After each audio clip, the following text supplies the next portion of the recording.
오늘은 소생이라는 제목을 가지고 하나님의 말씀을 살펴보려고 하는데요. 성경 구절은 시편 69편 32절입니다. 공고한 자가 이를 보고 기뻐하나니 하나님을 찾는 너희들아 너희 마음을 소생하게 할지어다. 로이드 존스라는 사람이 부흥이라는 책에서 이런 말을 했습니다. 영적인 침체는 그리스도인이면서 전혀 그리스도인의 구실을 못하는 상태. 이것이 영적인 침체. 영적 침체라는 책을 쓴 푸치우스는 회심한 신자가 내면의 시련과 영적인 슬픔으로 인해 하나님 안에서 마음의 기쁨을 누리지 못하는 상태. 이것이 영적 침체다라고 하는 것이죠. 그래서 실제로 영적 침체란 하나님에 대한 사랑과 열정을 잃어버리는 것을 이야기합니다. 그래서 이 영적 침체에 빠져 있는 사람들은 대부분 이제 하나님을 원망하게 되는데요. 모세도 고난 중에서 영적 침체에 빠져서 하나님께 이렇게 기도했습니다. 모세가 여호와께 여짜오되 어찌하여 주께서 종을 괴롭게 하시나이까?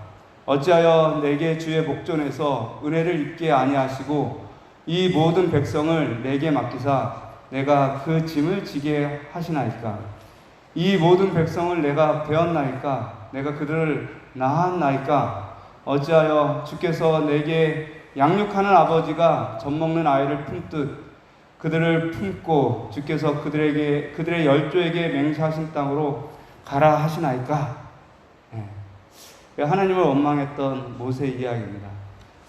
이스라엘 백성들이 먹을 것이 없다고 주님 이 모세를 괴롭게 할 때에 모세가 이렇게 기도를 했었습니다. 엘리야도 마찬가지였습니다. 이세벨이 엘리야를 죽이려고 하자 영적 침체에 빠졌습니다. 그렇게 기적을 베풀었던 그리고 하나님과 온전히 가까이 했었던 그 엘리야가 자기를 죽여달라고 하면서 자기가 죽기를 원하여 이르되 여호와여 넉넉하오니 지금 내 생명을 거둬 주시옵소서. 나는 내 조상들보다 낫지 못하나이다 라고 얘기했습니다. 그래서 영적 침체에 빠지면 이 좌절감이 생기고요, 의욕을 상실하게 됩니다. 또한 영적 침체에 빠진 사람들은 영적으로 무감각하게 됩니다.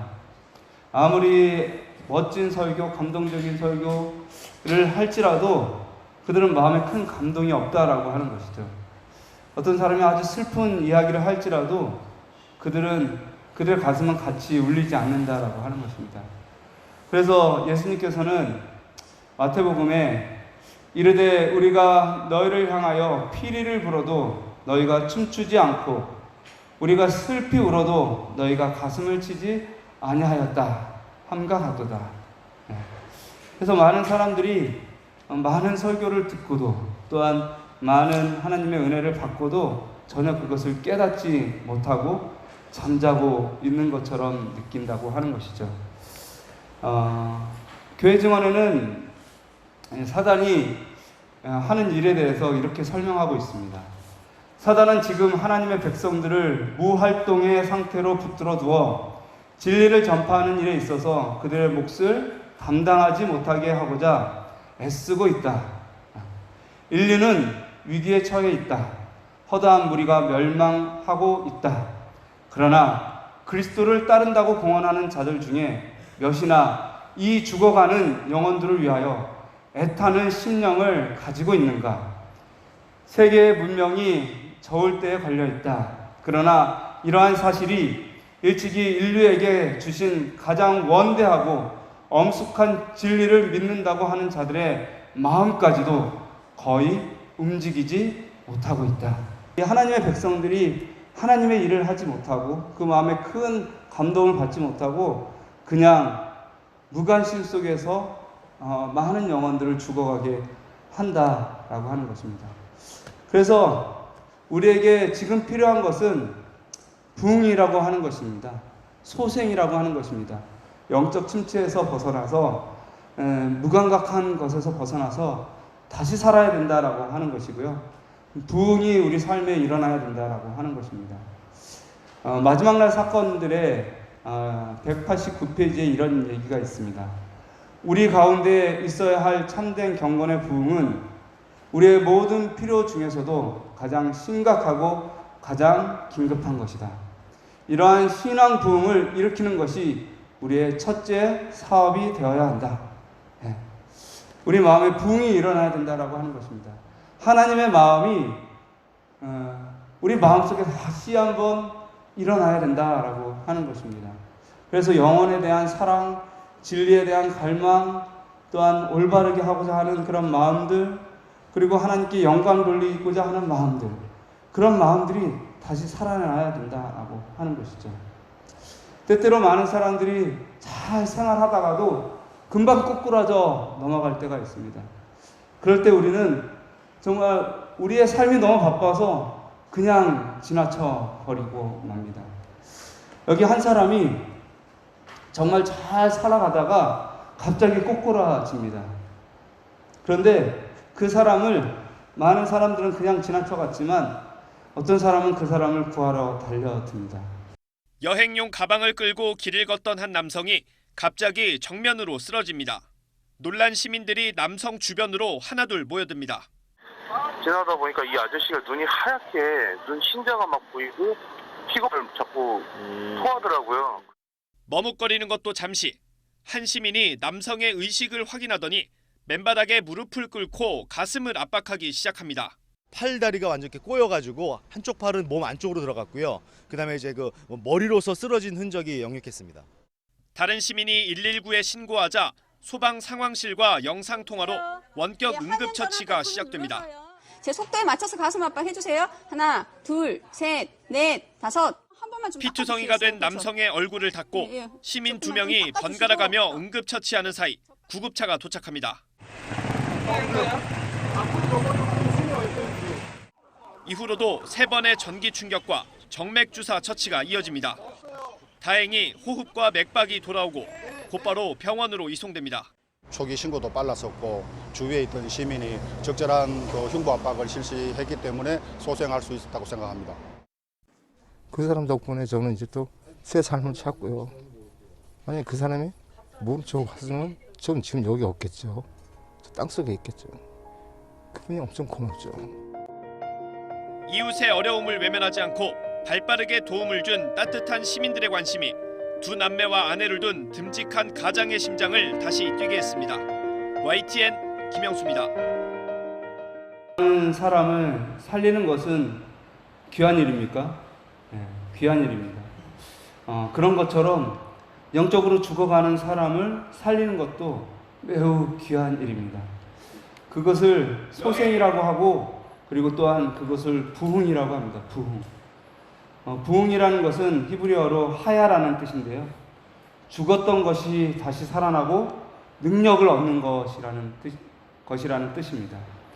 그래서 성경의 부흥이라는 말은 죽었던 것이 다시 살아난다라고 하는 것이죠. 다시 능력을 얻는다라고 하는 것입니다. 하나님께서는 우리가 부흥하기를 원하시고요. 다시 살아나기를 원하십니다.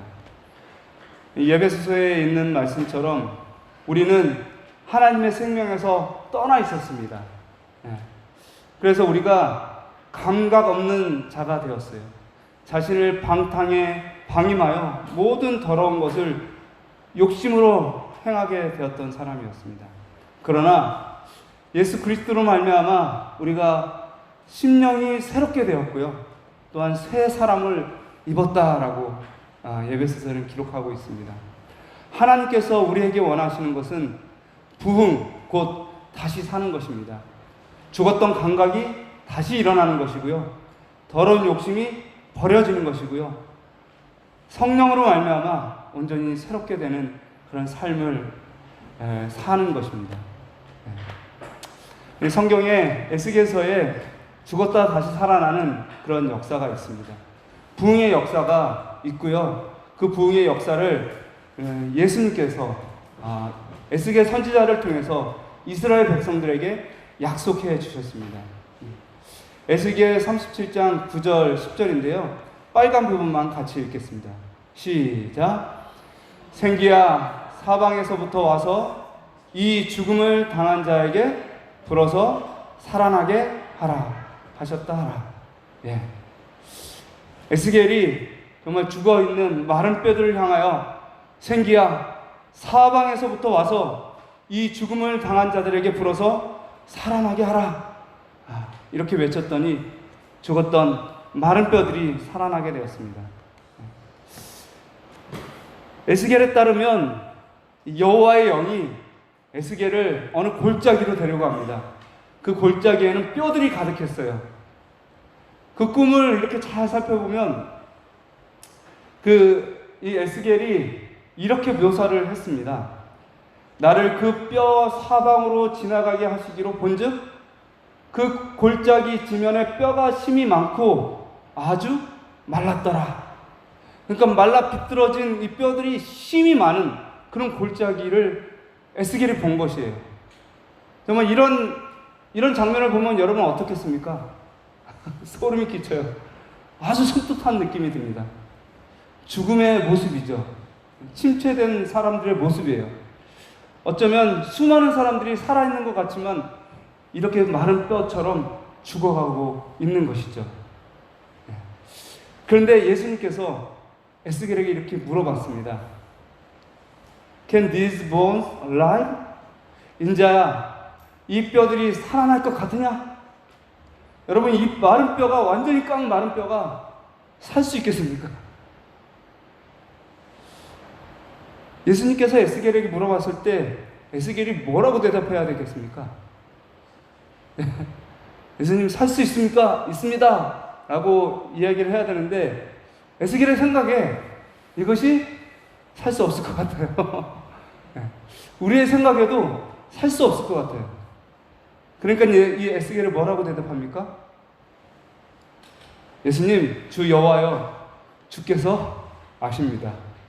산다는 얘기예요, 안 산다는 얘기예요. 저는 모르고 하나님께서 알아서 해주시기 바랍니다. 이런 뜻이죠.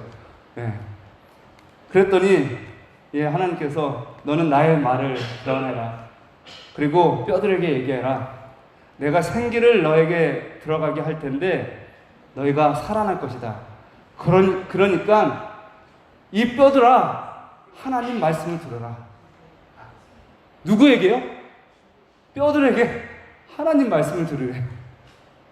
여러분, 뼈들에게 하나님 말씀을 이야기하는 것은 어떤 일입니까? 좀 이상한 일이 아닙니까?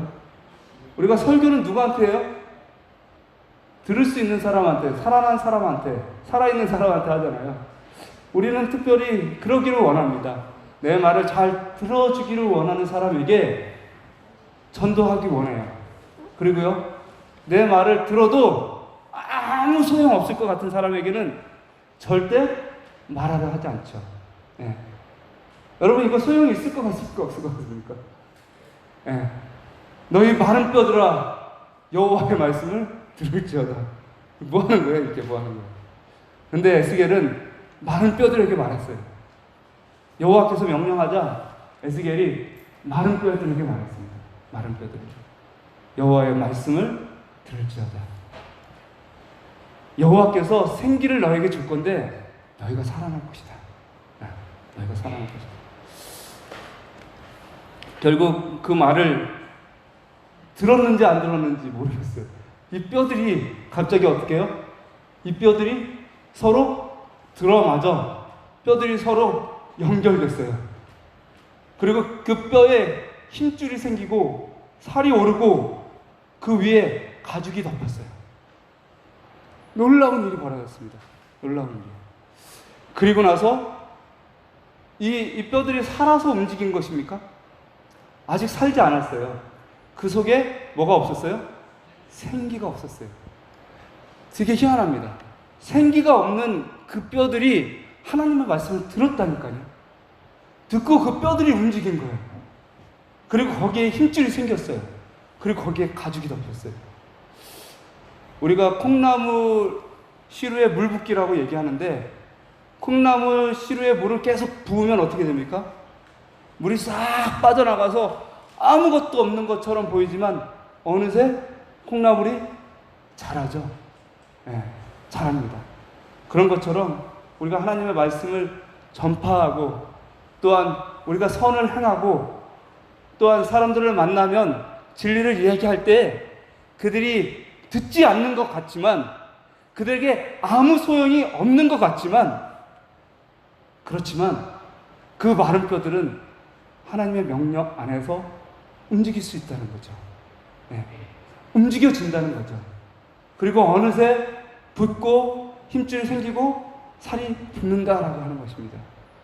그리고 생기가 없던 그곳에, 아까 읽었던 그 말씀, 생기야 사방에서부터 와서 이 죽음을 당한 자에게 불어서 살아나게 하라 하셨다 하라. 이에 내가 그 명령대로 대언하였더니, 에스겔이 얘기했죠. 생기야 불어서 이들을 살아나게 하라 했더니 그들이 살아났습니다. 그들이 살아났습니다. 그리고 그들이 뭐가 됐습니까? 그들이 곧 살아나서 일어나 서는데 극히 큰 군대더라.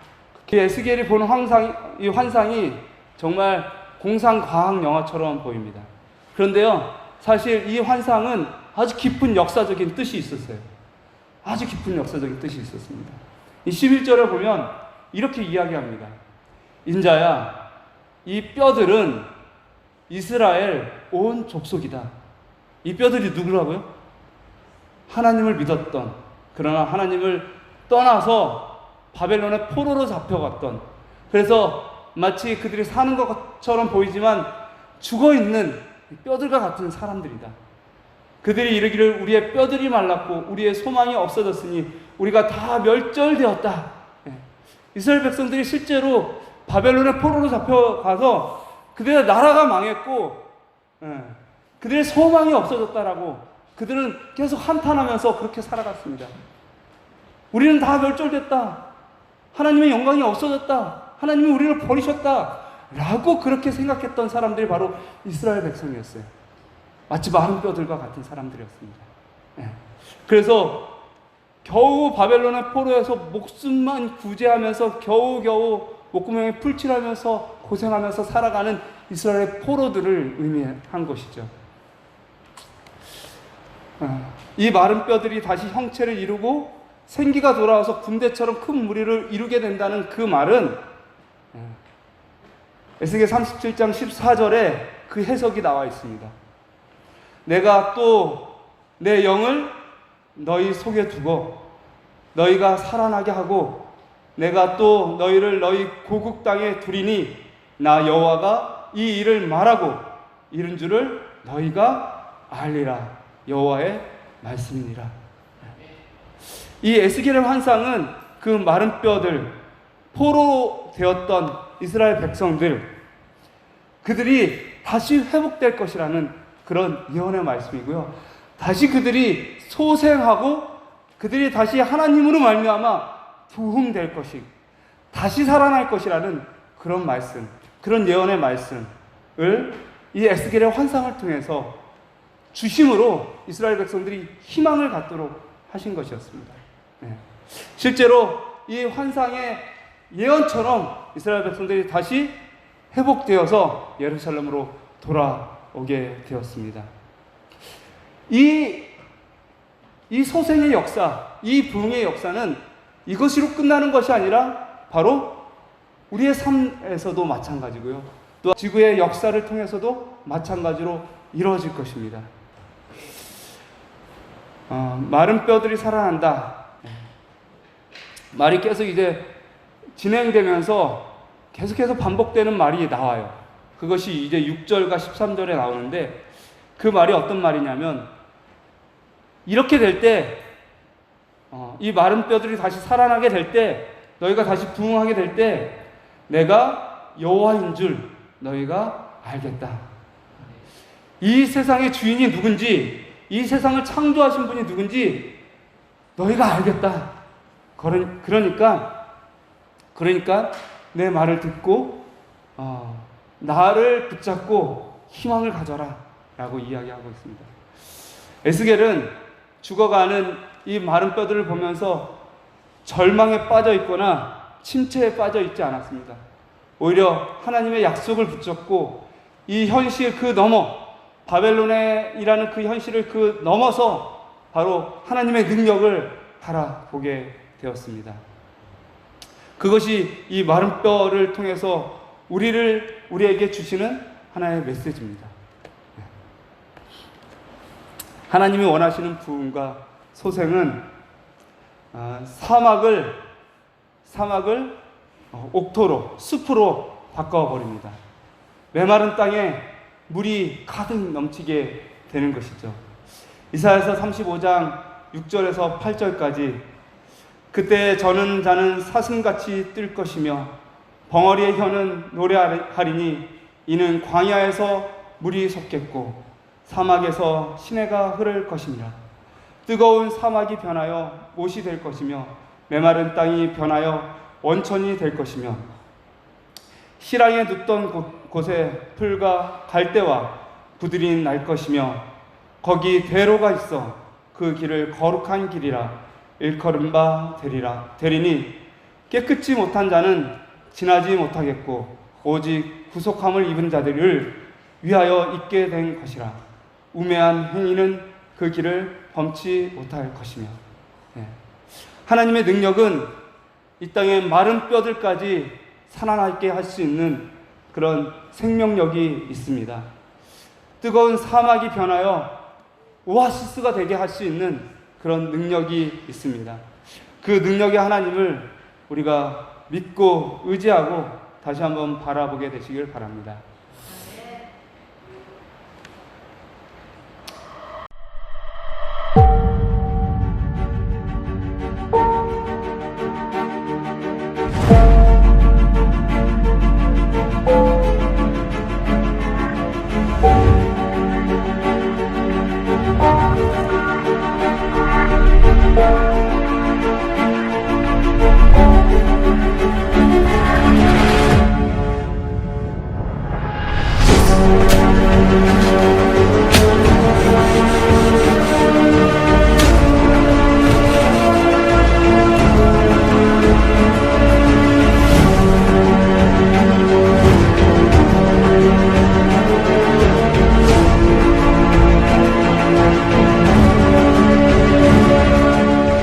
এতিয়া সেইখন হাবিত অত্যন্ত অৰণ্য হোৱাৰ কাৰণে 115টা হাতী তাতে 3 মাহ দিন থাকে আৰু সেইদৰে গড় থাকে, হৰিণা থাকে, বাঘ থাকে।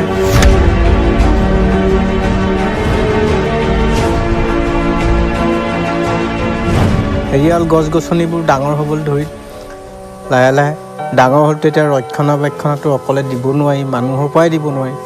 কাৰণ মানুহেতো ডাঙৰ হৈ গ'লে এইটো কাটিব, ব্যৱসায়মুখী হ'ব। ব্যৱসায়মুখী লৈ গছবোৰ আকৌ মুকলি কৰি দিব। তেতিয়া এই সাপবিলাক নিৰাপত্তা নহ'ব গছ গছনি।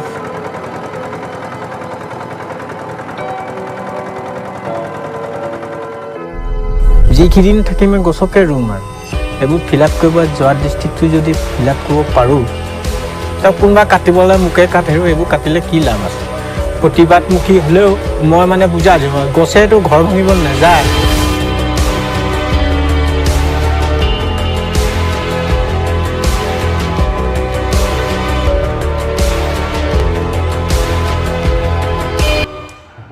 정말 대단하죠? 한 사람의 힘으로도 사막이 뭘로 바뀌어요? 숲으로 바뀝니다.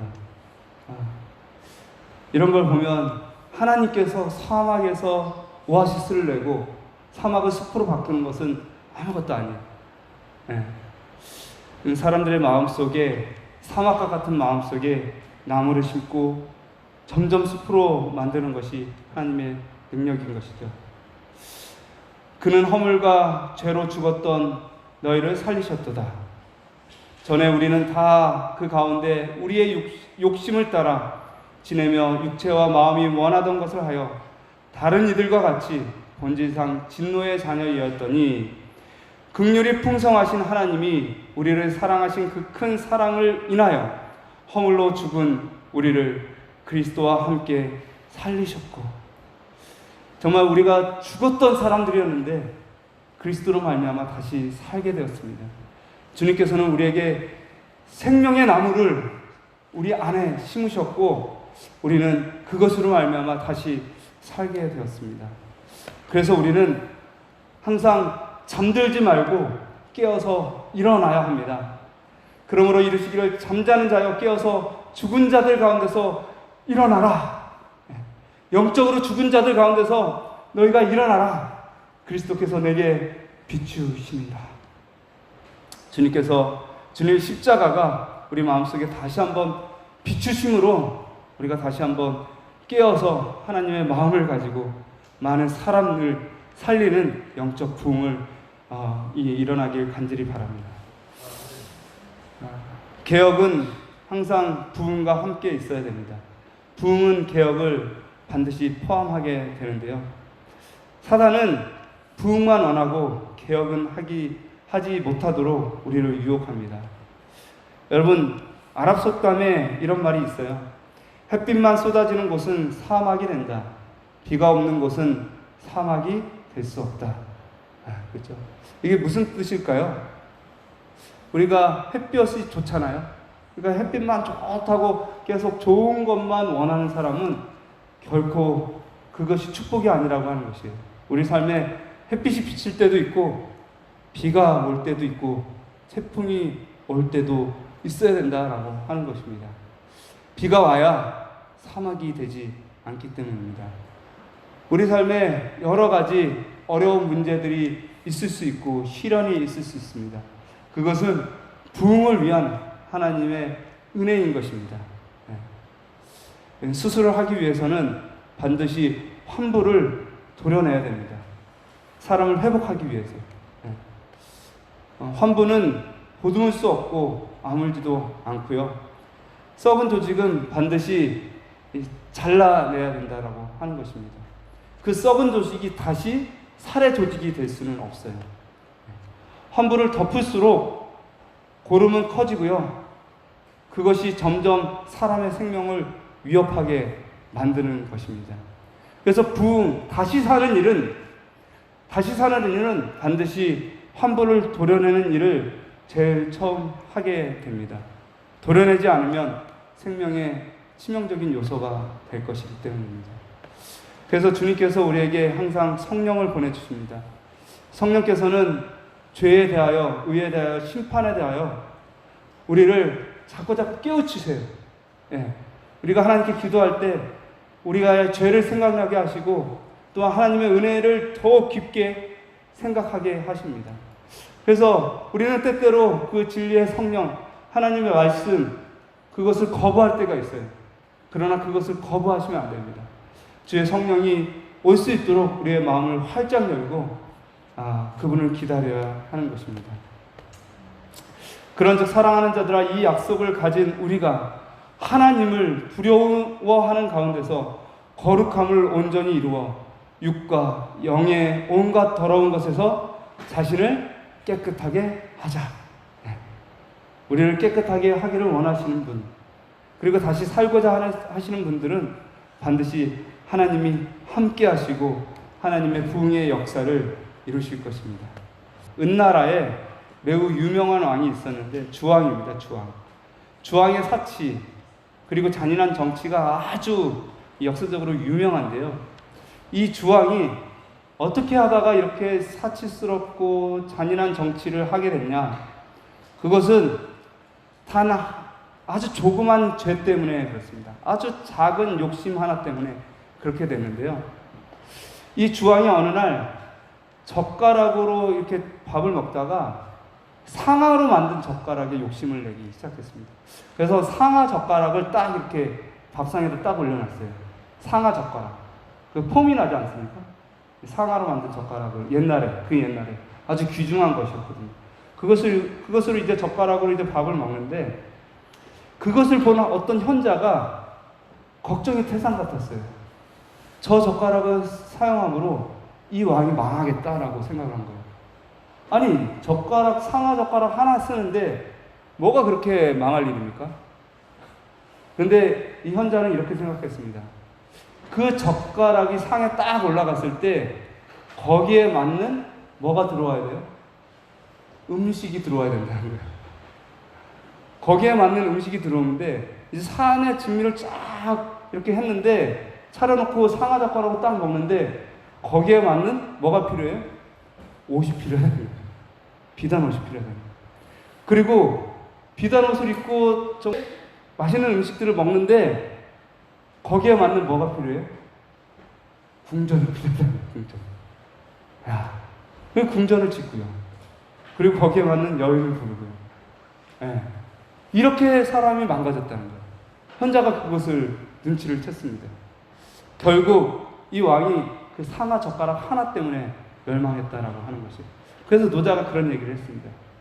작은 잘못을 미리 깨닫고 고칠 수 있는 사람은 결코 망하지 않는다. 그 작은 잘못 하나로 인생이 망가질 수 있다라고 하는 것입니다. 우리가 개혁은 아픈 일이지만 개혁하는 것은 아픕니다. 내 성격을 고치고 내 잘못을 회개하고 그것을 돌이키는 것은 매우 아픈 일일 수도 있습니다. 그러나 그것을 할 때에 우리는 더 큰 불행을 막을 수가 있습니다. 성경에는 끊임없이 더 큰 불행을 막기 위해서 하나님께서 여러 가지 재앙들도 내려주시고 시련도 이렇게 주시게 되었습니다. 그런 일들이 우리 삶에 일어날 때 우리의 잘못이 무엇인지 다시 한번 깨닫고 또한 다시 한번 살기 위해서 하나님께 능력의 하나님께 우리를 내어드리는 여러분 되시기 바랍니다.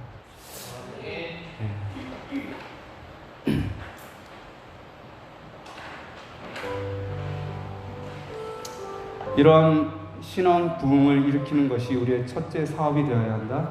하나님께서 당신의 축복을 우리에게 베풀고 싶지 않으시기 때문이 아니라 우리가 축복을 받을 준비가 되어 있지 않기 때문에 주님의 축복을 받기 위한 열렬한 노력을 기울여야 한다. 밤에 본 계시에서 하나님의 백성들 중에 일어나고 있는 큰 개혁 운동의 대표적인 것들이 내 앞을 지나가고 있었다. 많은 사람들이 하나님을 찬양하고 있었으며 병자들이 고침을 받고 다른 이적들이 행하여졌다. 수많은 사람들이 가정들을 방문하여 하나님의 말씀을 펼치고 가르쳐주는 것이 보였다. 성령의 능력으로 말미암아 사람들이 회개하였으며 참된 회개의 정신이 나타났다. 진리를 전파하는 음성을 듣기 위하여 모든 문들은 활짝 열려 있었다. 하늘의 과마력으로 말미암아 세상은 빛으로 환해지는 것 같았다. 진실하고 겸손한 하나님의 백성들은 큰 축복을 받았다. 아멘. 말씀 붙잡고 여러 가지 기도 제목을 가지고 함께 기도하시겠습니다.